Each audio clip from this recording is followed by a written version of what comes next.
परमात्मा को पाने तथा उसका वास्तविक लाभ प्राप्त करने के लिए पवित्र बाइबल में प्रमाण है कि प्रभु ने मनुष्य को अपना ही स्वरूप बनाया। 6 दिन में सृष्टि रचकर 7वें दिन विश्राम किया।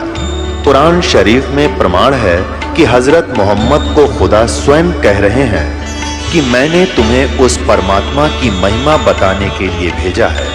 वो परमात्मा कबीर है जिसने 6 दिन में सृष्टि रची तथा 7वें दिन तख्त पर जा विराजा। उसकी खबर किसी बाखबर से पूछ कर तो देखो। कृपया अवश्य सुनिए जगत गुरु तत्वदर्शी संत रामपाल जी महाराज के अमृत वचन। और दूसरा परमात्मा कहते हैं, मौत भूल गया बावड़े, तन अतरज किया कौन, तन माटी में मिल जाएगा जो आटे में लौन। तेरी दिख अस्तित्व भी तेरा नहीं रहेगा और तू मौत भूल गया। जब ये प्राणी अपने जाने का समय भूल जाता है तब इसको बकवाद अच्छी लगती हैं, कार और कोठियां अच्छी लगती हैं और संग्रह संचन करने में ये पागल हो जाता है।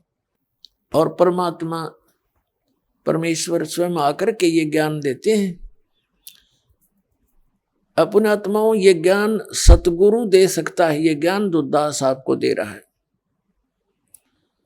सतगुरु के लक्षण कहूं मधुरे बैन विनोद, और 4 वेद 6 शास्त्र व कहे 18 बोध। सतगुरु जो होगा सभी सदग्रंथों की जानकारी यथार्थ रखते हैं। जैसे परमेश्वर आए थे वो भी सतगुरु की भूमिका ही करके गए थे और वो बिल्कुल अक्षर ज्ञान नहीं लिया था। वैसे तो वो सर्वज्ञ हैं, सर्वज्ञ है वो मालिक, लेकिन हमारी दृष्टिकोण से उनको अक्षर ज्ञान नहीं था।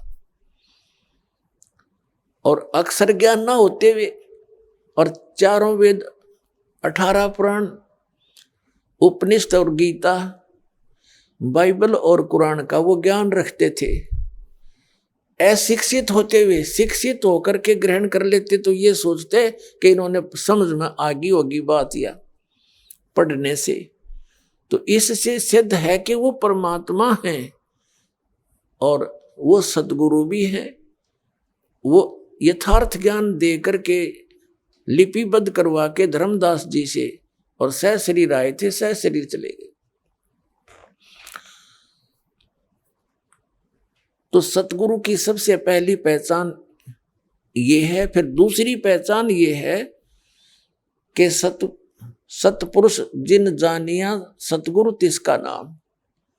जिन्होंने सतपुरुष को पहचान लिया, ये अभी तक जितने गुरु और सतगुरु हैं नकली, ये सारे कहते हैं सतलोक में तो प्रकाश ही प्रकाश है, वहां कोई अस्तित्व नहीं है। और एक आधा नकली जैसे ये जम्मू वाला है, मधु परमहंस नाम है इनका, और ये मिलती जुलती कथा सृष्टि रचना तो इसने कक्का पता ही नहीं। फिर भी कबीर साहब की लीला 5-7 पढ़ कर वो सुना देता है। तो भक्ते का दे भक्त ने कहा जी वो भी बहुत अच्छी कबीर साहब की जानकारी रखता है, वह बहुत अच्छी बात है। लेकिन दास को पता था कि ये जानकारी अन्य चीज होती है और रोग नाशक औषधि से काम बनेगा। जैसे किसी रोगी को ज्ञान हो गया कि तुझे ऐसा रोग है और बताने वाले ने भी सही बता दिया और औषधि दोनों के पास नहीं, तो उस ज्ञान ने सिर में मारेंगे। अब ज्ञान भी हो और समाधान भी हो तो तब बात बनेगी। तो वो क्या कहता है, जम्मू वाला रांझड़ी उसका आश्रम है, उसने सृष्टि रचना सुना रखी है। उसका टीवी के ऊपर भी एक सब आता है प्रोग्राम। तो वो क्या बताता है कि सतपुरुष गुप्त थे, अनुराग सागर की वाणी को पढ़कर सुनाते हैं। फिर कहते हैं परमात्मा ने इच्छा की कि हंस उपजाऊं, तो सबसे पहले परमात्मा ने एक शब्द उच्चारा, उससे प्रकाश से प्रकाश हो गया। उस प्रकाश में परमात्मा स्वयं समा गए, वो फिर चेतन हो गया, जीवित हो गया। प्रकाश पहले मरा हुआ था और फिर उसमें यानी प्रकाश में भगवान समा गया। फिर वही तो अमरलोक हो गया। वो सतपुरुष जब प्रकाश में समा गया तो वो अमरलोक हो गया।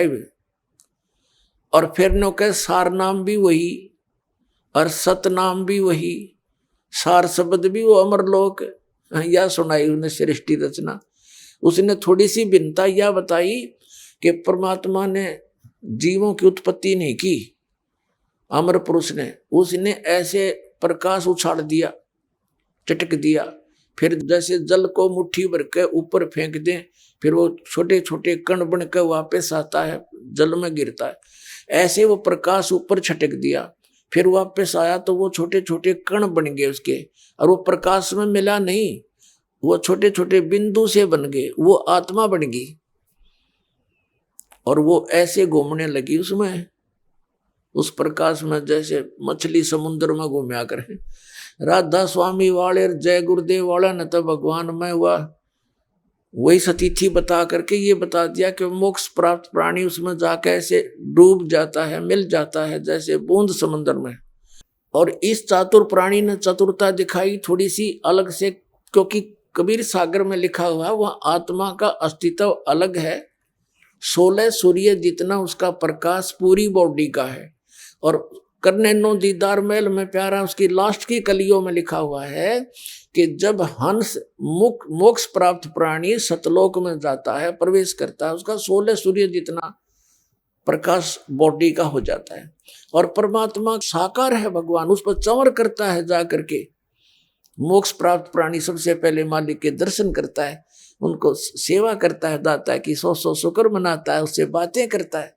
और परमात्मा के एक रोम को करोड़ सूर्य मिला दे, करोड़ चंद्रमा, इतनी रोशनी है, और वो नौका वहां डूब कर मर जाता। और ये नकली नौका है जम्मू वाला, रांजड़ी वाला, श्री मधु परमहंस नाम है इसका, कहते वो बूंद सी है बिंदु सी, और वहां जाकर उसमें फिर वो चक्कर काटती रही, वहां भगवान नहीं है साकार। इन्हें खाक जाना, इन्हें बैठा दिया, इन जीवों को डबो दिया, थोड़ी सी चतुरता दिखा के बीजक की बात कहेंगे, बीजक ना याद, ये पृथ्वी डोबन उतरे कह मीठी बात।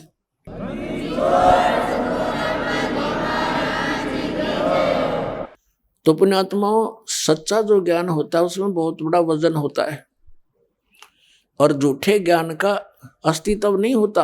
अब ये जितने भी पंथ हैं, बने हुए हैं पंथ अलग अलग, ये सब समाप्त हो जाएंगे कुछ दिनों में, क्योंकि आज मानव परमात्मा ने बुद्धिमान बना दिया। अब इस बुद्धिमान मानव को कोई ऐसा पैमाना नहीं था, इसके पास कोई ऐसा मेजरिंग टेप नहीं था जिस दिन संतान नाप लेंगे ये पूर्ण है या अपूर्ण है।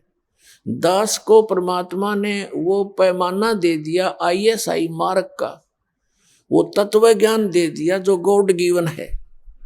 अब इस ज्ञान से हम इन सब संतों को, दास ने तो नाप कर रख दिया इनको, ये नहीं खख भी इनके पास, ना राधा स्वामी वालों के पास, ना जय गुरुदेव वालों के पास, और ना सच्चा सौदा सिरसा और जगमाल वाली वालों के पास, ना इस आसाराम के पास, ना इस सुधांशु के पास, ना सतपाल जी के पास। ये सिर्फ अपनी चतुरता के कारण भोली आत्माओं को अपने पीछे लगा रहे। और इन और संतों का तो कहना है कि ये कुमार स्वामी ब्रह्म ऋषि ने कक्का पता नहीं मारे सट्टे सारे दिन अटपट करने लगे। तो अब दास ये चाहता है कि ये श्रद्धालु जिनको भगवान की चाह है, ये स्वयं इतने विद्वान हो जा कि इनके ज्ञान को स्वयं रिजेक्ट कर दे। इस दास का ये उद्देश्य। एक समय 2 भाई थे, लालाजी सेठ, उनमें से छोटा भाई की मृत्यु होगी। छोटे भाई के 2 पुत्र थे। तो कुछ दिन के बाद उनकी माँ ने कहा, बेटा मेरे पास पैसे तो है नहीं, मेरे पास कुछ तेरे पिता के समय के लाल रखे हैं। लाल, एक लाल की कीमत बहुत होती है, लाखों रुपए होती है, अब तो करोड़ों की कीमत हो गई होगी उसकी। और बेटा ऐसे करो, तुम बालक हो, एक 16 वर्ष का, एक 18 वर्ष का, ऐसी आयु थी, तुम बच्चे हो, व्यापार कर नहीं सकते, अपने ताऊ जी के यानी पिता के बड़े भाई को ताऊ जी बोलते हैं अपनी लैंग्वेज में, देसी भाषा में। अपने ताऊ जी के पास जाओ, उनसे कहो, प्रार्थना करो कि वो आपकी पार्टनरशिप कर लें व्यापार में। और कहना कि ताऊ जी हमारे पास पैसे नहीं है, ये लाल है, इनको ले लो, गिरवी रख लो और काम चला लो। वो बच्चे लेकर गए माँ से वो पोटड़ी जिसमें वो लाल बांध रखे थे, गठड़ी ऐसे कपड़े में, और ताऊ जी से प्रार्थना की, ताऊ जी हमें अपने साथ बिजनेस में रख लो, हमारे पिताजी रहे नहीं, हमारा भी गुजारा हो जाएगा। तो उसने कहा बेटा मैं तो पहले ही चाह रहा था कि तुम मेरे साथ लगो, मैं कहने ही वाला था, अच्छा हुआ तुमने मेरे मुंह की बात छीन ली, बहुत अच्छी बात है, मेरे साथ करो, व्यापार कर लो बेटा। तो उन्होंने कहा कि ताऊ जी हमारे पास पैसे नहीं है, मेरी माँ के पास ये लाल रखे मेरे पिताजी ने, इनको आप रख लो और गिरवी रख लेना, इनको पैसे हो जाएंगे तुम छुड़वा लेंगे। अब ताऊ जी ने देखा वो लाल उल्टी गिठड़ी बांध कर दे दी, बेटा ऐसे करो, लाल तो बड़े कीमत के होते हैं, इनको तेरी मम्मी को दे आओ वापस और कहना सुरक्षित रखे, आवश्यकता पड़ेगी तब मैं ले लूंगा। अब वो दोनों बच्चे आगे अपनी माँ को सारी कहानी से परिचित करा दिया, तो उस माँ ने वो लाल सुरक्षित रख दिए छुपा के। दोनों बच्चों को अपने भाई के यानी भतीजों को साथ लेकर के वो सेठ दूसरे शहरों में गया व्यापार के लिए। तो वहां पर उस समय 50,000 रुपए का उसने सामान खरीद लिया उधार पर, और धर्मशाला में रुके हुए थे। उस सेठ से कह दिया कि हम अभी आपके पास एक लाल भेजता हूं, उस गिरवी रख लेना, फिर हमें सौदा हमारा जहाज में डलवा देना। अच्छा ठीक है। अब वहां धर्मशाला में जाकर के सेठ ने कहा उस अपने भतीजों से, ले बेटा ये लाल ले जाओ, और जिस सेठ से 50,000 रुपये का सौदा तय किया है उसको ये लाल दे आओ, और कहना कि जब हम पैसे दे जाएंगे अपना लाल ले जाएंगे। वो दोनों बच्चे गए और कहा सेठ जी मेरे ताऊ जी ने ये लाल दिया है, ये आप रख लो, और हम आएंगे जब पैसे लेकर आएंगे अपना छुड़वा लेंगे। उसने कहा, सेठ ने कहा ठीक है बेटा बैठ जाओ यहाँ पर। तो उस सेठ ने एक जौहरी बुलवाया, जौहरी पारखू, और उससे कहा भी देखना ये लाल कैसा है। उस जौहरी ने उसके अपना लगा के देखा जंतर मंतर यंत्र, तो कहा ये सेठ जी ये लाल नहीं है, ये तो लालड़ी है, लाल तो 1 लाख रुपए का होता है, तो 200 रुपए की भी नहीं लेगा कोई। तो सेठ ने उन बच्चों को भली बुरी कही कि तेरे ताऊ जी ऐसे व्यक्ति तो नहीं दिखाई देते थे, अब वो धोखा भी करने लगे हमारे साथ, मैं क्या उनको उधार देने से मना कर रहा था, और ये नकली लाल मेरे को लालड़ी दे दी, ऐसे कहकर गली में फेंक दी। अब दोनों बच्चे बड़े दुखी हुए कि भी सेठ तो बहुत बुरा बोला हमारे बारे में, ताऊ जी के बारे में, क्यों धोखेबाज है। उसको उठाकर गली से लालड़ी को आगे धर्मशाला में, और कहने लगे ताऊ जी वो लाला जी तो बहुत निकम्मा आदमी है, ऐसे ऐसे बोला, हमारे लाल को गली में फेंक दिया। एक पता नहीं कौन बुलाया उसने, उसने कह दिया ये तो लालड़ी है, और ताऊ जी बहुत गलत बोला कि तेरे ताऊ जी अब धोखा भी करने लगे, ऐसे व्यक्ति तो नहीं थे, लाल कहकर लालड़ी मुझे दे रहे। तब उस सेठ ने कहा अरे बेटा सचमुच मेरा धोखा लग गया भाई, वो ठीक कह रहे थे। अब दूसरी साइड में दूसरे बैग में रखा था वो लाल, अरे बेटा ओहो ये तो सचमुच लालड़ी है, धोखे से दिया गया, चोरों से बचने के लिए रखे हुए थे कि कोई चोर चारा होते इनको निकाल ली जाएगा लालड़ियों को, और लाल अपने बच्चे रहेंगे, तो इसलिए बेटा रखी हुई थी मैंने, अरे ये लाल ले जा और जाके कहो कि मेरा ताऊ जी ऐसा आदमी नहीं है जैसा आपने सोचा है, देखो ये है लाल, धोखा लग गया उनके। दोनों बच्चे फिर आए और सेठ जी से कहा सेठ जी मेरे ताऊ जी का धोखा लग गया, गलती से लाल की जगह लालड़ी दे दी, ये देखो लाल है ये। उस सेठ ने फिर वो पारखू बुलाया जौहरी, उसने आते ही देखते ही बता दिया अपने ला के यंत्र कि ये सही लाल है, ओके है बिल्कुल, ये है वो लाल। तब उस सेठ ने कहा देख बेटा ऐसा होता लाल, देखा वो क्या उठा लाए थे तुम। तो कहने का भाव ये है उन बच्चों को इस झटके से लाल और लालड़ी का पूरा ज्ञान हो गया, उनकी परख बन गई उनको। तो फिर क्या हुआ, वो दोनों बच्चों को लेकर वो ताऊ जी, उनका यानी पिताजी का बड़ा भाई, अपने भतीजों को साथ लेकर स्वदेश लौट आया। आकर उसने कहा, बेटा जाओ तेरी माँ से वो लाल ले आओ, उधार होगी गनी, एक आधे लाल को गिरवी रख लेंगे। तो दोनों बच्चे गए दौड़े दौड़े। माता ने कहा, आगे बेटा तुम आ जाओ, भोजन पालो। तो बच्चों ने कहा, माता जी भोजन बाद में खाएंगे, पहले ना हमारे ऊपर कर्जा बहुत हो गया है, और वो लाल दे ताऊ जी ने मंगाए, उनको गिरवी रखेंगे हम। ले जाओ बेटा। वो माई ने ला कर दे दिया पोटली गठड़ी जितने धर रही थी, 5-7 हुए। बच्चों ने सोची देखते ले लाल है कि लालड़ी। उन्होंने वहीं खोल ली गठड़ी अपने आंगन में, अपने कमरे में, साल में भीतर, और खोल के दोनों ने देखा, वो तो सारी लालड़ी थी, लाल नहीं थे। तो उन्होंने वहीं पर अपनी माँ के सामने ही कहा, माता जी आप तो बड़ी भोली भाली हो, ये लाल नहीं है, ये तो लालड़ी है। वो सारी पटक दी वहीं पर, और दोनों बच्चे अपने ताऊ जी के पास आ गए और कहने लगे, ताऊ जी मेरी माँ है ना, उसको वो भोली भाली है, उसको पता नहीं लाल और लालड़ी का, उनमें तो लाल एक भी नहीं, सारी लालड़ी है ताऊ जी।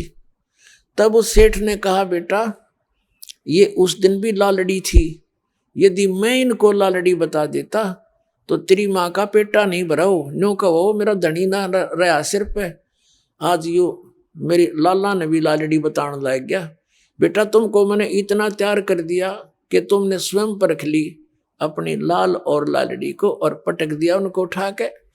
तो पुणात्मा दास ये चाहता है कि ऐसा ज्ञान दे दूं आपको, इन नकली संतों की लालड़ी, इस अज्ञान को तुम स्वयं पटक दो और आ जाओ लाल ग्रहण करने के लिए। बोलो सतगुरुदेव।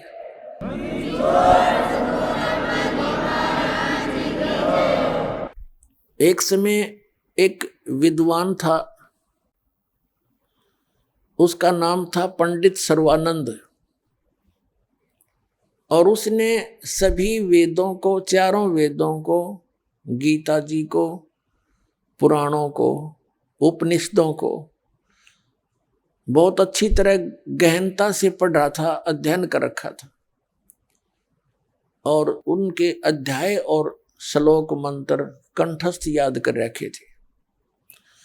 उस सर्वानंद ने अपने समय के सभी ब्राह्मणों को पराजित कर दिया था शास्त्रार्थ में। उस सर्वानंद की एक माता थी शारदा, वो बहुत दुखी थी, उसको शारीरिक कष्ट था, मानसिक परेशानी रहती थी, सब जड़ी बूटियां भी करा ली थी, सभी महापुरुषों से, अपने बेटे सर्वानंद से सभी जंतर मंत्र यानी सब क्रियाएं, हवन अनुष्ठान सब करवा लिए, रोग निवारण, कष्ट निवारण के लिए। तो पहले तो सभी ने बताया कि ऐसी क्रिया करो, ऐसा हवन करवा लो, ऐसा कुछ कर दो, तुम्हारा ये कष्ट संकट दूर हो जाएगा। बाद में सभी कहने लगे कि ये तो तेरे प्रारब्ध का भोग है माई, आजीवन भोगना पड़ेगा, इसका कोई विकल्प नहीं। अब वो अपने अंतिम श्वास गिने थी और ये सोच रही थी कि ये रोग मेरे साथ ही जाएगा, और चैन कती नहीं, चारपाई पकड़ ली थी। परमात्मा कबीर जी उस समय आए हुए थे इस धरातल पर, 120 वर्ष रहे थे। सन 1398 से सन 1518 तक 120 वर्ष परमेश्वर यहाँ पृथ्वी पर रहे, तत्व ज्ञान का प्रचार किया, और ये एक प्रमाण दिया कि बच्चों अगर तुमने मोक्ष प्राप्ति करनी है, इस काल की भांग को इकट्ठी मत करना। सारी सृष्टि के रचनहार, सबके पालनहार एक झोपड़ी में रहा करते थे और अपने हाथों से कपड़ा बुनकर निर्वाह करते हुए दिखाया करते थे, लीला करते थे। और जो भी हफ्ते 10 दिन 15 दिन के अंदर जो मेहनताना वो कपड़े के बुनाई का आता था, उसमें से जो आवश्यक होता था अपने परिवार पोषण के लिए रख लेते थे, शेष को धर्म में भंडारे कर देते थे, भक्तों को बुलाकर सत्संग करते और खिला देते थे। अब परमात्मा कबीर जी का परिवार नहीं था, उनके कोई पत्नी नहीं थी, उनके मुंह बोले माता पिता जो परमात्मा को लहर तारा तालाब कमल के फूल से उठा कर लाए थे, जो परमात्मा सतलोक से चलकर आकर वहां एक स्वरूप धारण किया था, लहर तारा तालाब बनारस में, काशी में। और एक लड़का और एक लड़की जो मुंह बोली बेटा बेटी थे, वो दोनों मृत जीवित किए थे किसी कंडीशन में, ये जनाने के लिए, इस उद्देश्य से कि हो सकता है कुछ पुण्यात्माएं इस लीला को देखकर ही मुझे पहचान ले, नहीं तो संत चमत्कार नहीं दिखाते। परमात्मा ने कहा था, कबीर साहब ने धर्मदास जी से कहा था कि धर्मदास वो संत नहीं होता जो चमत्कार करे, और वो भी संत ने जिसे चमत्कार ना हो। अब देखो दोनों बात के संत बनावटी बातें नहीं करता और ये नहीं कहता जा तेरे ऐसे कर दूंगा, नहीं, उस संत के पास वो भक्ति शक्ति होती है, उससे अपने आप चमत्कार हुआ करते, वो करता नहीं। तो कहने का भाव यह है, परमात्मा ने किसी परिस्थितियों में, वो समय आने पर बताएंगे, आज विषय दूसरा है। उन दोनों बच्चों को, एक 12-13 वर्ष के थे वो, उनको जीवित किया था और फिर वो बच्चे परमात्मा कबीर जी के साथ ही रहा करते थे। ये उनका 5 सदस्यों का एक परिवार था। वो परमात्मा ने लीला क्यों की थी कि हमें ये दिखाने के लिए कि परमात्मा पाने के लिए बड़ी कोठी कार और घने धन की आवश्यकता नहीं है, और ना उच्च वर्ण, क्योंकि उस समय ब्राह्मण वर्ग, ब्राह्मण लोग जो थे वो उच्च माने जाते थे और यही सोचा जाता था कि यही भगवान पाते हैं, इन्हीं के पास परमात्मा रहता है। और उस समय छुआछूत चरम सीमा पर थी। परमात्मा ने ये दिखाना था कि परमात्मा पाने के लिए किसी जाति धर्म की जरूरत नहीं, कोई बाधक नहीं, किसी भी धर्म, किसी भी जाति, किसी भी स्थिति में इंसान है, राजा है, रंक है, गरीब है, अमीर है, लेकिन इस सत मंत्र, सत भक्ति और नेक आचरण और यहाँ की इच्छाओं को हटाकर भक्ति करने वाला व्यक्ति ही पार होता। तो इसलिए रिहर्सल किया था भगवान ने कि मेरे तो गरीब इस पृथ्वी पर कोई नहीं, दारिद्र। और जब परमात्मा तो सह शरीर गए भक्ति की, ये दिखाया था उन्होंने कि तुम भी करोगे तो तुम्हें भी ऐसे ही ले चलूंगा। तो इसलिए उस मालिक ने एक झोपड़ी में टाइम पास किया और सबका आहार कराने वाले, सबकी रक्षा करने वाले, सब ब्रह्मांडों के रचने वाले, और वहां 120 वर्ष उस झोपड़ी में टाइम पास करके दिखा गए, एक उदाहरण करके हमारे लिए कि घना धन अगर परमात्मा दे रहा है तो दुरुपयोग ना करना, उसका अभिमान ना करना। 1 मिनट में मृत्यु हो जा, अगले दिन गधा बनकर उसको ठीक है पीछे कड़ना ही खड़ा पाओगा पिछली साइड में। बता क्या कोठा क्या मकान चाट ले इसने, सारी उम्र खोदी जोड़ते जोड़ते। ये काल का धोखा है, ये बहुत भयंकर जाल है, इसको हमने समझना। ठीक है परमात्मा जो देता है वो उसकी इच्छा है, लेकिन उसका दुरुपयोग और अभिमान नहीं करे कभी भूल के भी। अब क्या होता है कि परमात्मा उस समय सत्संग भी किया करते थे और अपना डेली काम भी किया करते थे। दिन में काम करते मजदूरी और शाम को सत्संग करते जगह जगह जाकर। वो तो मालिक थे, एक रूप में वहां बैठे मजदूरी कर रहे हैं और हजारों रूप बनाकर जगह जगह जाके एक तारा लेकर ऊंचे स्वर में गाया करते थे, ये तत्व ज्ञान सुनाया करते थे। जैसे मदारी तमाशा दिखाने के लिए आता है, वो आवाज लगाता है, डुगडुगी बजाता है, इकट्ठे हो जाते हैं व्यक्ति। तो ऐसे परमात्मा एक तारा लेकर के कई भीड़ वाले स्थान पर खड़ा हो जाते थे, शहर में खड़े हो जाते थे, गांव की गली में खड़े हो जाते थे, ऊंचे स्वर में प्यारी प्यारी अमृतवाणी की वर्षा किया करते थे और उस परमात्मा की आवाज को ये आत्मा खूब समझती है, आत्मा को खींचती है वो आवाज। परमात्मा की चाह थी लोगों को, और परमात्मा जब अब अपनी अमृतवाणी में वो गाते गाते थे, पद्य भाग में कोई शब्द सुनाते थे, राम नाम बजले बाई, राम नाम की कर लो कमाई, ये मनुष्य जीवन थोड़ा है कर ले बेग संभार। तो इस तरह की मानुष जन्म दुर्लभ है मिले न बारंबार, तरवर से पत्ता टूट जाए वो बौर नहीं लगता डार। मानुष जन्म पाए कर दो नहीं रटे हरि नाम, जैसे कुआ जल बिना फिर बनवाया क्या काम। ऐसी मार्मिक वाणी मालिक की खींच लेती थी, फिर हाथ जोड़ते थे, महाराज रुक जाओ, रात का सत्संग भी करियो, कल फिर रुक जाओ। यानी कोई कोई दिन तक वहाँ मालिक सत्संग करते रहते थे, अपनी प्यारी आत्माओं को ज्ञान देते थे। बहुतों को उनके आशीर्वाद से तुरंत राहत मिलनी शुरू हो जाती थी।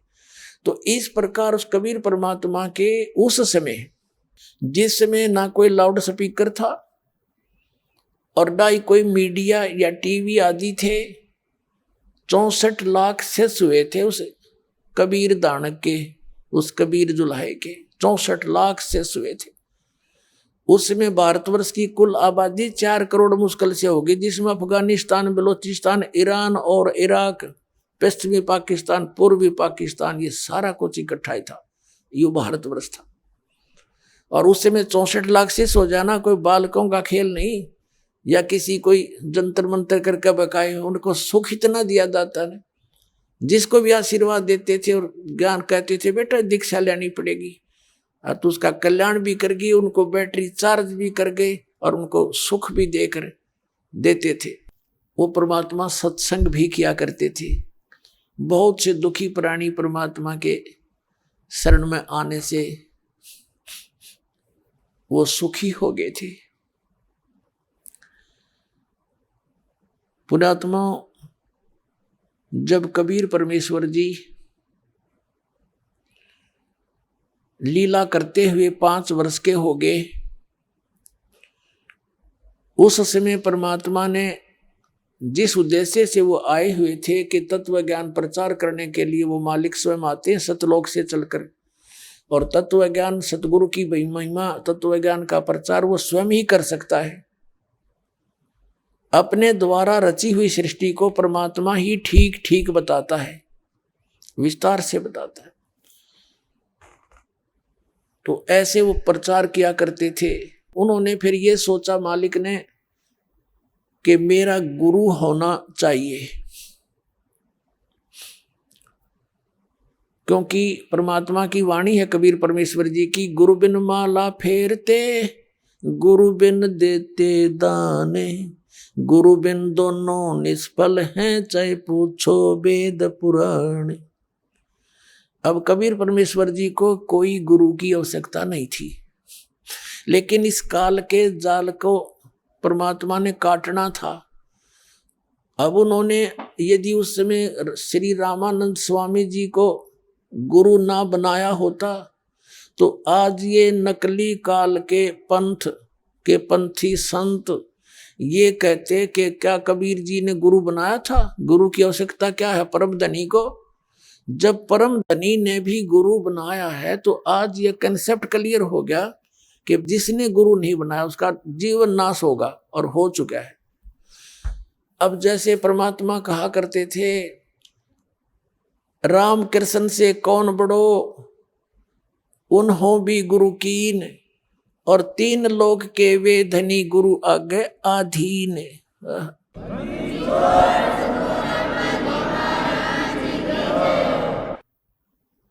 परमात्मा ये याद दिला, हमें ये बताना चाहते थे कि तुम राम और कृष्ण से बड़ा किसी को नहीं मानते, और उन्होंने भी गुरु बनाया। और तुम बगैर गुरु के आप घंटी पीटो मंदिर में जाके, घंटी बजा बजा के निश्चिंत हो रहे हो, पुजारियों के फंसे बैठे हो। तो राम कृष्ण से कौन बड़ा, उन्हों भी गुरु कीन, और 3 लोग के वे धनी गुरु आ गया अधीन।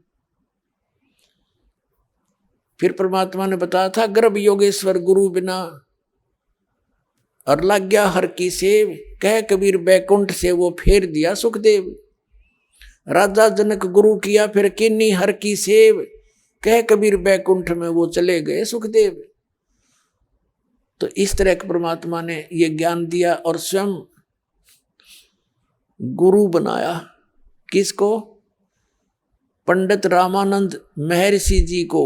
उस समय जुलाहों से यानी शूद्र वर्ण के व्यक्तियों से ब्राह्मण लोग बहुत बचकर रहते थे, उनसे दूर से बातें करते थे, 10 कदम दूर से बातें करते थे, अपने निकट भी नहीं आने देते थे। दीक्षा तो बहुत दूर की बात है, दीक्षा नहीं देते थे रामानंद जी, केवल ब्राह्मणों को दीक्षा देते थे, उन्हीं को उपदेश देते थे, उन्हीं को ऋषि बनाते थे और पूर्ण भक्ति का अधिकारी उन्हीं को बताते थे। और अन्य को तो केवल जंतर मंत्र बता देते थे, ऐसे बोल दे, ऐसे कर दे, जाड़े जोड़े जैसे बताते हैं ऐसा करते थे। अब परमात्मा ने क्या लीला की, जब वो 5 वर्ष के हो चुके थे लीला में, शरीर में एक 2.5 वर्ष के बालक का रूप धारण किया और महर्षि पंडित रामानंद जी का आश्रम था गंगा से थोड़ी सी दूरी पर, दरिया के साथ में ही। वहां एक घाट बना हुआ था, पंचगंगा घाट, स्नान करने के लिए। तो वहां पर अन्य लोग भी जाते थे, महर्षि रामानंद भी जाते थे।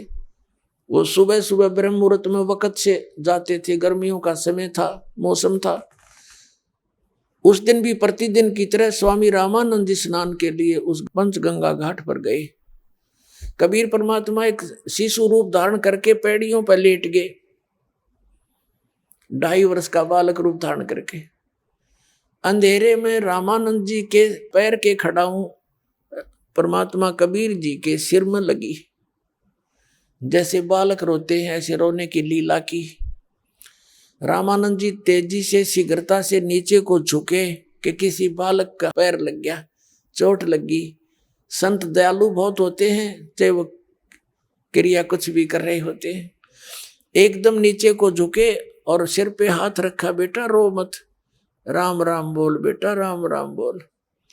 और जो ही वो झुके नीचे को, उनकी जो माला थी परमात्मा के गले में डल गई अंधेरे में। उनके गले से निकलकर कंठी, एक कंठी रखते थे जिसमें एक तुलसी का मनिया होता है, तुलसी की लकड़ी का एक मणका होता है, उसको कंठी बोलते हैं वैष्णव परंपरा वाले। और इन कबीर पंथियों ने भी वो ही नकल कर रखी है उस वैष्णव वाली। वो तो परमात्मा ने एक लीला की थी, ये अपने को उस वर्ण में, उस ग्रुप में अपना स्थान बनाने के लिए। तो परमात्मा चुप हो गए रोने से। रामानंद जी ने कहा, बेटा बैठ जा तू, मैं स्नान कर लेता हूं, तो रास्ता भूल गया लगता है, तेरे को तेरे घर भिजवा दूंगा, बैठ जा, चिंता ना कर।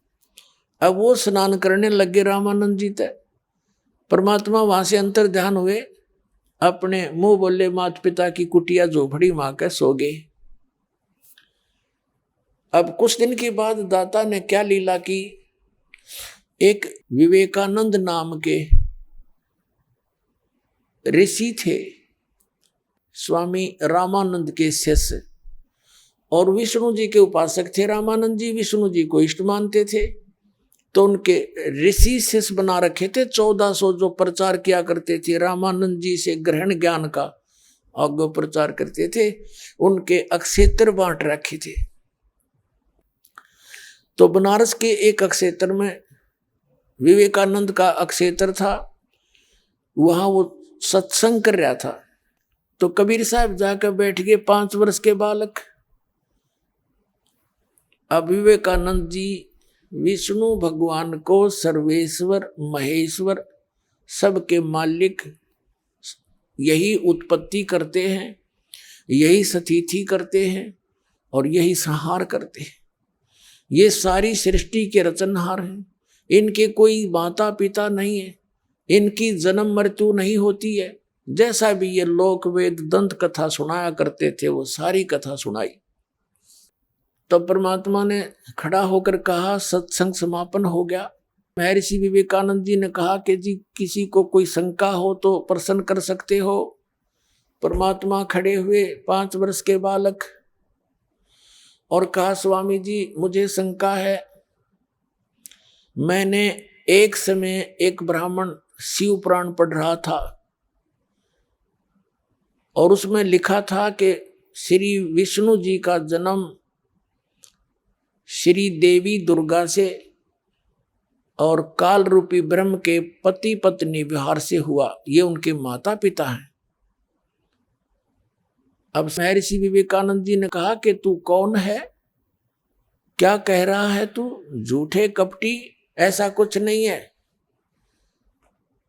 परमात्मा ने कहा आप अपनी उस शिव पुराण को देखो। अब महर्षि विवेकानंद जी ने सोचा भी, उसने देखा सचमुच वो तो लिखा था उसके अंदर जो भी था, लेकिन ये अभिमान बहुत भयंकर चीज है। परमात्मा कबीर जी ने कहा कि राज तजना सहज है, सहज त्रिया का ने, मान बढ़ाई ईर्षा दुर्लभ तजना ये।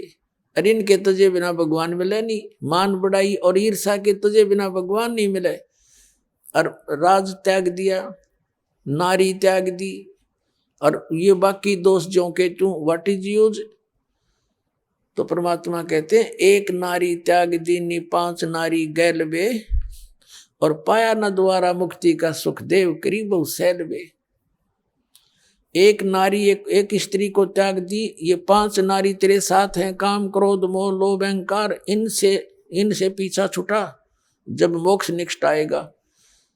तो ये बातें परमात्मा सुनाया करते थे नकली ऋषि में ऋषियों को, पर उनका गला उतरी को नहीं, वह मान बढ़ाई खाएगी उनको। अब विवेकानंद ने कहा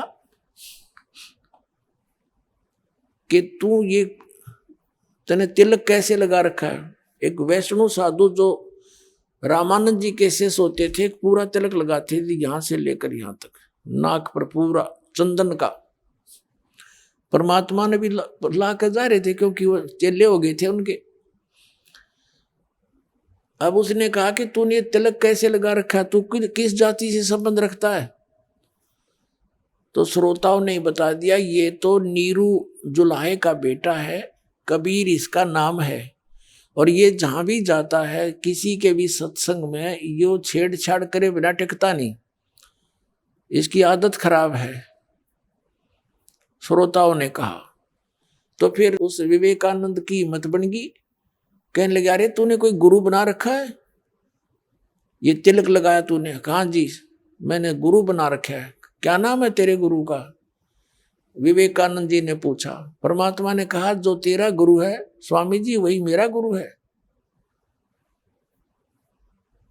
अब उस विवेकानंद ने कहा कि अरे देखो कितना झूठा कपटी है, ये जुल्हा धानक शूद्र जाति में और मेरे गुरुदेव ब्राह्मण, देखो कितना झूठा। तुम जान लो ये कितनी सच्ची बोल रहा होगा भगवान के बारे में। मेरे गुरुदेव तो इन शूद्रों को निकट नहीं आने देते। और श्रोताओं अब गुरुदेव के पास जाऊंगा, इस नाला की कथा सुनाऊंगा, इसने हमारी नाक काट दी, बेइज्जती कर दी हमारे गुरु जी की। अब पुण्यात्मा ये दुष्ट ये इस प्रकार के ये गुरु संत थे ना, ये सच्चाई से दूर भागते थे और बकवादों को शुरू कराते थे, जनता को भ्रमित करके आपस में लड़ा मारते थे। तो वही तरीका अपनाया उसने। कहने लगे तुम भी कल आना स्वामी रामानंद जी के आश्रम के सामने, देखना है तुम्हारे सामने इसको कैसे झाड़ पड़ेगी। अब रामानंद जी से जा करके उस विवेकानंद जी ने कहा कि महाराज हे गुरुदेव, हम तो घर से बाहर निकलने लायक नहीं रहे, एक शूद्र का लड़का आपको अपना गुरु बताता है, बड़ी सभा में मेरी नाक काट दी। भगवान बताओ अब हम क्या करें। तो रामानंद जी ने कहा स्वामी जी ने कि जा बच्चा कल उसको बुला के लाना, और सभी के सामने मैं कहूंगा, उसको धमकाऊंगा कि मैंने कब तुझे शिष्य बनाया झूठे। तो बेटा कोई बात नहीं, उसने कह दिया तो कोई ऐसी बात नहीं, अब हम उसको सुधार देंगे। तो इस उद्देश्य से उसने अपने सारे चेले बुला लिए, श्रोता जो उस दिन उपस्थित थे, और भी हजारों की संख्या में आकर बैठ गए और कहा अब तो बेटा शाम होगी, सुबह उसको बुला के लाना कबीर को। आइए अब हम उन श्रद्धालुओं के अनुभव जानते हैं जो जगत गुरु तत्वदर्शी संत रामपाल जी महाराज जी से दीक्षा प्राप्त कर चुके हैं तथा उनके द्वारा बताए गए भक्ति मार्ग पर चल रहे हैं। सर नमस्कार। नमस्कार सर। सर क्या नाम है आपका? मेरा नाम सर रुपेश कामत है। रुपेश जी कहाँ से आए आप? सर वैसे तो हम बैकग्राउंड मेरा पटना बिहार से होता है, ग्राम पोस्ट भीमपुर, जिला सुपौल बिहार से, पर मैं काफ़ी टाइम से बठिंडा पंजाब में रहता हूँ सर। सर संत रामपाल जी महाराज जी से कब जुड़े आप? सर संत रामपाल जी महाराज से हम 28 जुलाई 2013 को जुड़े थे। सर संत रामपाल जी महाराज जी से नाम दीक्षा लेने से पहले आप कोई भक्ति साधना करते थे? जी, संत रामपाल जी महाराज से भक्ति लेने से पहले हमने काफ़ी साधना करी है सर। सबसे पहले तो हम कबीर पंथ से जुड़े हुए थे। कबीर पंथ से जुड़े हुए थे और 2.5-3 साल हमने कबीर पंथ से जुड़ा रहा और वहाँ का जो साधना बताया गया था, सोहम मंत्र दिया गया था हमें, उस मंत्र का जाप करा हमने।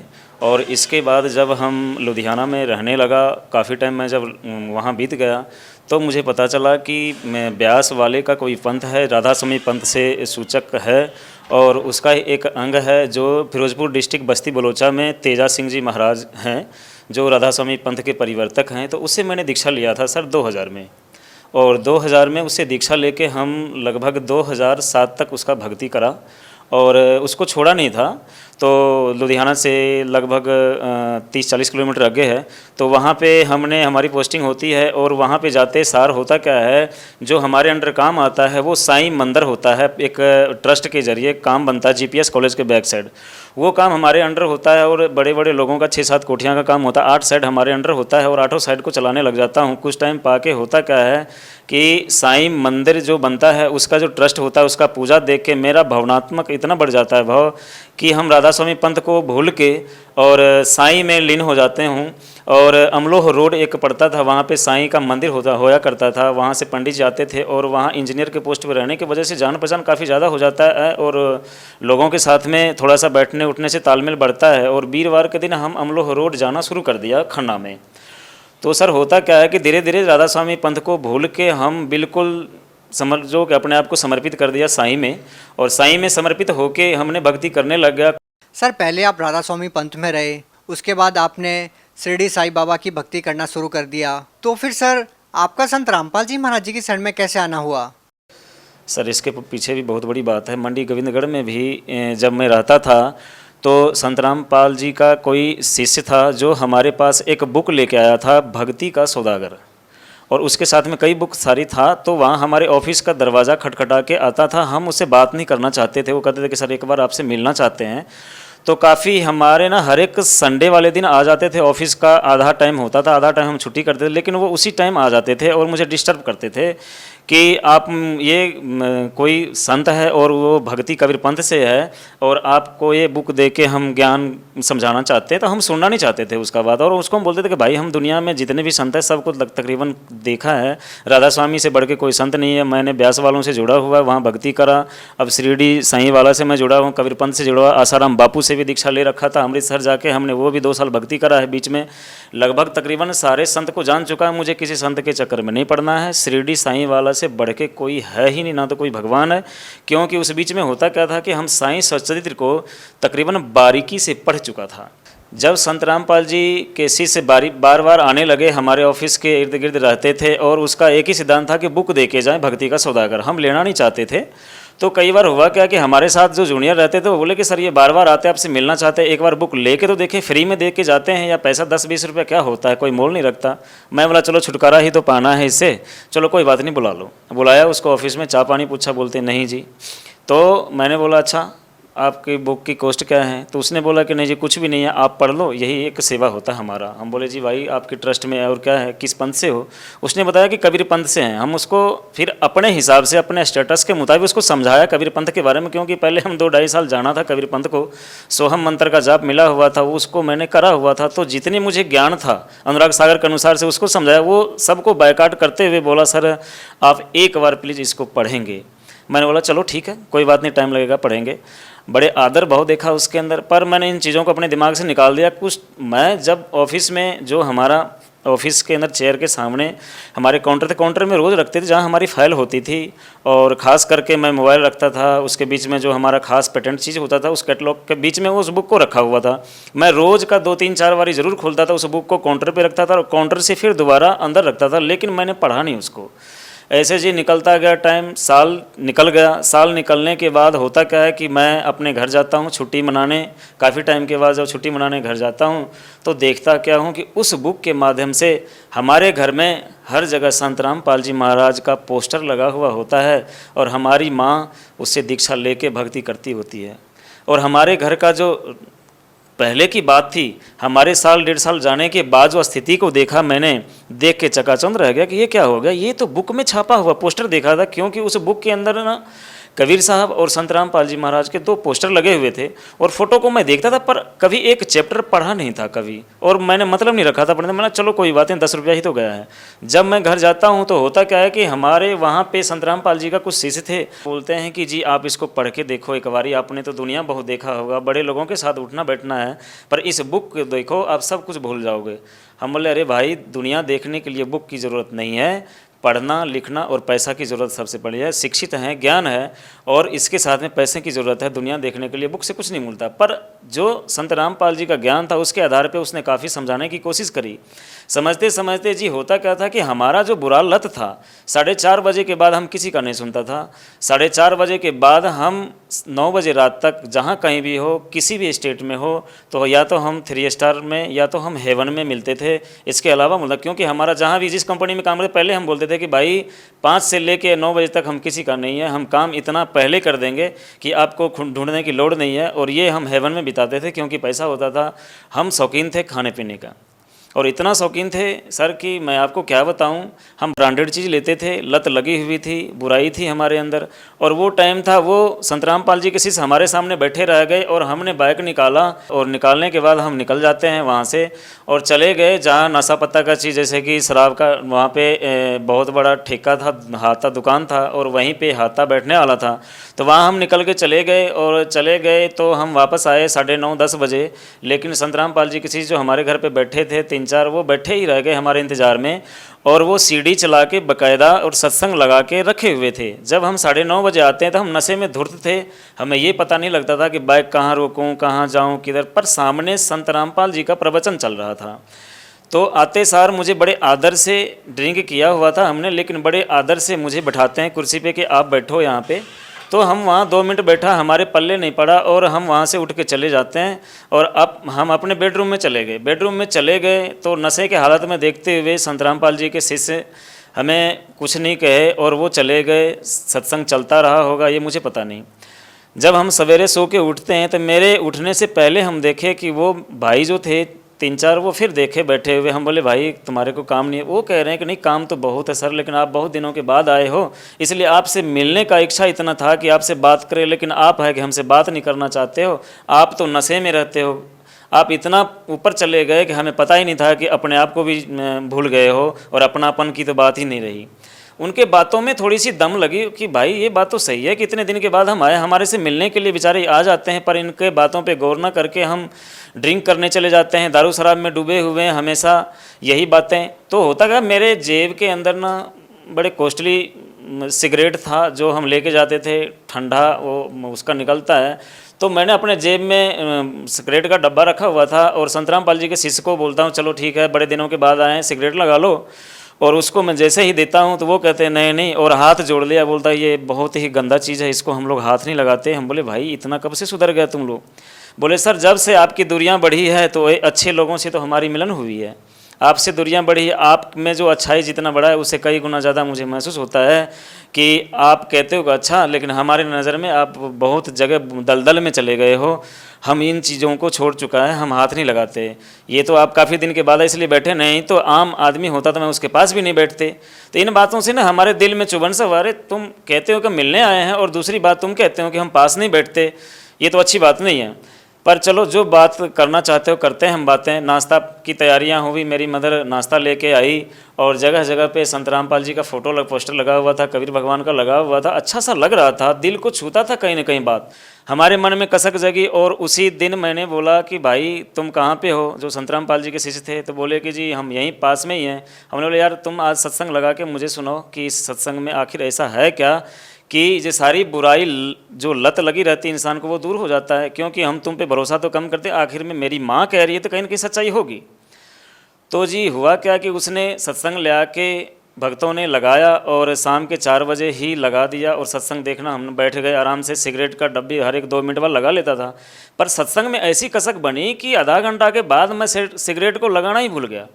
सिगरेट जेब में पड़ी रह गई, माची सामने पड़ा रह गया और सत्संग में इतना दिलचस्प आया। सत्संग ऐसा चल रहा था कि संत रामपाल जी सृष्टि के रचना के बारे में बता रहे थे। सृष्टि की रचना के बारे में हमें भी पता था, कुछ ज़्यादा समय पंथ में रहने से अनुराग सागर बुक मैंने लेकर आया था और पढ़ा था। तो अनुराग सागर के विपरीत कुछ लगा था मुझे, क्योंकि अनुराग सागर में मैंने पढ़ा था ब्रह्मा विष्णु महेश का माता पिता के बारे में क्लियर नहीं करा हुआ है अनुराग सागर में। और जब यहाँ सृष्टि की रचना संत रामपाल जी सुना रहे थे, उसमें बता रहे हैं कि संत रामपाल जी महाराज की ब्रह्मा विष्णु महेश के माता पिता भी हैं और दादाजी भी हैं, और वो हैं कबीर साहब। अनुराग सागर में मैंने कभी सुना, मेरा दिमाग बिल्कुल वहीं पे खड़ गया जी। और खड़ने के बाद बड़े गौर से मैंने सुनने लगा कि आखिर में ये कहाँ तक पहुँच जाती है, इसको अंत करूँ ही करूँ, मैं देखूँ कि कहाँ तक ये बताते हैं इसके बारे में कि कबीर इज गॉड बार बार बताया करे, कबीर इज गॉड। हम तो संत मान चुके थे और संत समझते थे, इससे पहले दीक्षा ले रहे थे और संत के उपाधि मिला हुआ है, पर ये इसको बार बार संत रामपाल जी कह रहे हैं कि कबीर इज गॉड, यही अल्लाह है, हर जगह प्रमाण बता रहे हैं। दिलचस्पी बढ़ती गई, सत्संग को मैंने दिल से सुना और सुनने के बाद हमारे अंदर कहीं न कहीं जागी और हमारे मन में आ गया था कि ये संत हैं, ज़रूर कुछ हट के सत्संग सुना रहे हैं। सर आप राधा स्वामी पंथ से भी जुड़े रहे हैं, आपने आसाराम बापू से भी नाम दीक्षा ली है, इसके साथ साथ आपने साईं बाबा की भक्ति भी की है, इतने सारे बड़े बड़े पंथों में जाके आप आए हैं, इसके बाद अचानक संत रामपाल जी महाराज जी से प्रभावित होना क्या सिद्ध करता है? सर देखिए पता क्या है कि सच्चाई तो आती आती है अचानक से, हर जगह जाके ठोकर खा के कहते हैं ना कि खीर से मुंह पका हुआ छाछ पीने को डरता है। आज हालात ऐसा ही हो चुका है लोगों के सामने, लेकिन हमारे सामने ऐसा हालात नहीं था। हम जगह जगह जाके हर जगह भक्ति करके देख के दुनिया को देख चुका था। पर संत रामपाल जी का प्रवचन अगर काश में पहले सुना होता तो मुझे लगता है कि मैं पहले ज्ञान को सुना होता और समझा होता। आज जो परिस्थिति में अभी हूँ, कुछ साल पहले इस परिस्थिति को देखा होता हमने। हुआ क्या है कि सर हमने ज्ञान को जब देखा समझा, जब संत रामपाल जी प्रोजेक्टर के माध्यम से जब एक एक पेज को खोलता है तो वाकई दिल को छूने लग जाता है। कहीं ना कहीं संत रामपाल जी महाराज जी का जो ज्ञान है वो राधा स्वामी पंथ से, संत आसाराम जी से या साईं भक्ति से अलग है। लेकिन बात करें यदि बदलाव की, तो आपके जीवन में संत रामपाल जी महाराज जी से नाम दीक्षा लेने के बाद क्या क्या बदलाव आए हैं जो पहले कभी नहीं आए? सर ये भी बहुत कठिन सवाल आपने पूछा है। ज़िंदगी में मैंने तो कहते हैं बदलाव, यहाँ पे तो रोटी कपड़ा मकान, ये 3 चीज़ों को ही सबसे उत्कृष्ट मान रखे हैं इंसान। लेकिन इन रोटी कपड़ा मकान के पीछे भी बहुत बड़ी राज छुपी होती है। होता क्या है कि मैं बहुत पैसा कमाता था पहले, इतना पैसा कमा के सुख और सुकून की ज़िंदगी मैंने कभी नहीं जीता था, क्योंकि शाम मेरा निकलता था बियर बार में, कहीं हेवन में या 3 स्टार में। मैंने कभी अच्छा टाइम नहीं देखा शाम के टाइम में। रात को मैं लड़ ही जाना या किसी को गाली गलौज कर देना, उल्टा अभट शब्द का प्रयोग करना, तो वो चीज़ नहीं। अब जो सुकून मुझे मिला है, अब जो मैं व्याख्या करूं तो शायद बहुत, जितना कर दूं उतना कम है। अच्छा आप एक बात बताइए, संत रामपाल जी महाराज जी से आप लोग जुड़े हुए हैं, संत रामपाल जी महाराज जी के बारे में और उनके शिष्यों के बारे में एक बात ये भी निकल के आती है कि संत रामपाल जी महाराज जी के जो शिष्य हैं वो शिक्षित नहीं है, लेकिन आप एक सिविल इंजीनियर हैं। आप इन आरोपों के बारे में क्या कहना चाहेंगे? क्या ज़्यादातर लोग शिक्षित नहीं है, इस कारण से जो संत रामपाल जी महाराज जी के जो अनुयायियों की संख्या है वो लगातार बढ़ रही है? देखिए सर, होता क्या है कि कहते अधजल गगरी छलकत जाए, थोड़ा पढ़ा और थोड़ा अनपढ़। कि हमने भी सुना है, हम जब दिल्ली से एक बार आ रहे थे तो कुछ पुलिस वाले हमें जिंद में मिल गया था और आपस में सिगरेट पी रहे थे। हमने बोला कि सर सिगरेट पीना गुनाह है। तो मुझे बोला कि क्या तुम संत रामपाल जी का शीश है के, संत रामपाल का चेला है के? और मैंने स्पष्ट बोला था कि जी। हम संत रामपाल जी के चेला हैं, इसलिए तो हम नहीं पीते हैं ये, और कानून का उल्लंघन हम नहीं करते। आप ट्रेन में बैठ के एक कानून का रखवाला हो के आप सिगरेट पी रहे हो, तो उसने मुझे गाली गलौज भी करा था और डांटा भी था, पर मैंने जब संत रामपाल जी का बताया हुआ मार्ग समझाया और ज्ञान जो मेरे अंदर जितना मैंने सीखा जब बताया, तो उसने ज़रूर कहीं न कहीं सोचा और सिर नीचे करके नीचे उतर गए सर। और उसने जो गाली दिया उसके लिए क्षमा भी मांगा था, पर हमने उसको उल्टा जवाब नहीं दिया था और गाली गलौज हमने नहीं करा था, क्योंकि हमने संत रामपाल जी के बताए हुए उस बात को बताया था कि संत रामपाल जी ये सिखाते हैं, क्या संत रामपाल जी का शिष्य होना गुनाह है? आप दावा कर रहे हैं कि संत रामपाल जी महाराज लोगों को लाभ दे रहे हैं, आपको क्या लाभ मिले हैं? सर लाभ तो बहुत है, आपको क्या बताऊं मैं। जब से मैंने संत रामपाल जी के शरण में आया हूं, सबसे बड़ी बात तो यह है कि मानवता की पहचान हुई, इंसानियत क्या चीज़ है उसको मैंने जाना, उसको जानते हुए भक्ति को पहचाना। ये 33 करोड़ देवी देवताओं के चक्कर में पड़े रहते थे, हम दीक्षा लिए हुए थे राधा स्वामी पंथ को, उसको भी नहीं भूला। दोबारा दीक्षा ले लिया था आसाराम बापू का, उसको भी नहीं भूला। तिवारा साईं मंदिर में चले गए, साईं का एक ट्रस्ट बन गया, बहुत अभिन्न अंग बन गया मैं। तो 33 करोड़ के चक्कर में लगे रहते। आज जो मुझे लाभ है कि इन सारी बुराई जे 33 करोड़ में धक्का खाने से एक ही भक्ति, जिसको एक गॉड, एक अल्लाह, एक परमात्मा कहते हैं, उसका मुझे रास्ता मिलाया और उस परमात्मा से परिचित कराया और उसको मैंने देखा और उसके भक्ति में लगे रहते हैं। सारी बुराइयों को त्याग दिया। आज हमारे पास अच्छा घर है बठिंडा डिस्ट्रिक्ट के अंदर और बड़े कम समय में बड़े अच्छे पैसा कमाया हमने। लाभ मैं जितना बताऊं भगत जी उतना कम है, क्योंकि देखो सच्चाई, एक इंजीनियर होने के नाते मैंने एक नंबर का मैं सोचा मेहनत करके कमाई करके ही करना है। डीडी मित्तल टावर में मैंने आपको बताना चाहूँगा, मैंने बता नहीं पाया था, डीडी मित्तल टावर में लास्ट बार जब मैंने नौकरी छोड़ा 2013 में नौकरी छोड़ा, इसी वजह से कि वहाँ झूठ ठगी था, 10% पैसे काटना हर एक ठेकेदारों से, 10,000 रुपये ऊपर से लेना और सबका परसेंटेज बना हुआ था, सबको देना। ये काम करने के लिए हमारे संत रामपाल जी महाराज पहले मना किए हुए हैं, ठगी नहीं मारनी, झूठ नहीं बोलना, बेईमानी नहीं करना, रिश्वत नहीं लेना। तो ये कहीं ना कहीं हमारी नौकरी में और हमारी ज़िंदगी में बाधा था, भक्ति नहीं होना था, जिसके कारण मैंने नौकरी छोड़ा था। नौकरी छोड़ने के बाद सर हम बिल्कुल साधारण वेश में आके, जहाँ तक कि मैंने 2 नंबर की कमाई से जितना मैंने वहाँ पे लिया, हमारे पास बाइक, मोटरसाइकिल, अच्छा बेड, अच्छे कपड़े, अच्छे सोसाइटी का सारा सिस्टम था, ज़िंदगी जीने का सादा साधन था हमारे पास। सबको डीडी मित्तल टावर में छोड़ के हमारे नीचे काम करने वाले सुपरवाइज़र फोरमैन को मैंने बोला कि आज तुम्हें सेवा में ये सब कुछ दे के मैं जा रहा हूँ, जहाँ तक कि मैंने मोटरसाइकिल तक को भी नहीं लिया। और हमने हमारे पास जो फ़ोन दिया हुआ था कंपनी की तरफ से वो भी छोड़ के मैं जीरो होके मैं लोकल यहाँ रहने लग गया। और मैंने एक राज मिस्त्री के काम से अपनी ज़िंदगी का शुरुआत किया 2014 में जनवरी में। आज भगत जी 2019 में हमने इतना तरक्की करा कि आज बठिंडा डिस्ट्रिक्ट में सबका नज़र मेरे ऊपर गड़ा रहता है।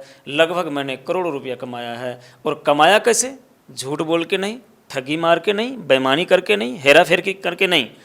आज भी कंपनी को पता लगता है, ऑफर देता है, जिस टाइम छोड़ के आया था वो कहता है आज ना कल बेटा तू मेरे पास ही आएगा, क्योंकि ये लत ऐसा है जिसको इस ऑफिस का और एसी का ऐसो आराम नज़र आता है, वो धूप में और बाहर कहीं धूल में टिका नहीं सकता। और मैंने उसको चैलेंज करा था कि ऐसे है सर, अगर मैं दोबारा आऊँगा तो अब मैं आपके पास नहीं आऊँगा, मैं सीधा ऊपर जाना चाहूँगा, लेकिन आपके पास आने से अच्छा ऊपर चले जाना, क्योंकि मुझे सच्चाई से परिचित मैं हो चुका हूँ। सर, संत रामपाल जी महाराज जी के बारे में आप लोगों को क्या संदेश देना चाहते हैं? सर, संत रामपाल जी महाराज के बारे में हम तो क्या संदेश देना चाहेंगे। आज पूरे विश्व जागृत हो चुके हैं। संत रामपाल जी महाराज के बारे में सबको पता लग गया है संत रामपाल जी महाराज है क्या। सच्चाई तो यही है कि संत रामपाल जी महाराज का ही दिया हुआ भक्ति हमें करना पड़ेगा। आज कर ले भक्ति या कल कर ले। हमने भी बहुत ऐंठा था और हमने ही बहुत लोगों को घुमाया था कि ये कोई भक्ति नहीं है, ठग हैं, लुटेरे हैं, संत सब। लेकिन आज मैं जिस प्रकार से संत रामपाल जी का गुणगान करते हैं, हम इसी प्रकार से पूरे विश्व संत रामपाल जी का गुणगान करेंगे और उसके शरण में आएंगे। जी धन्यवाद। सत सर जी।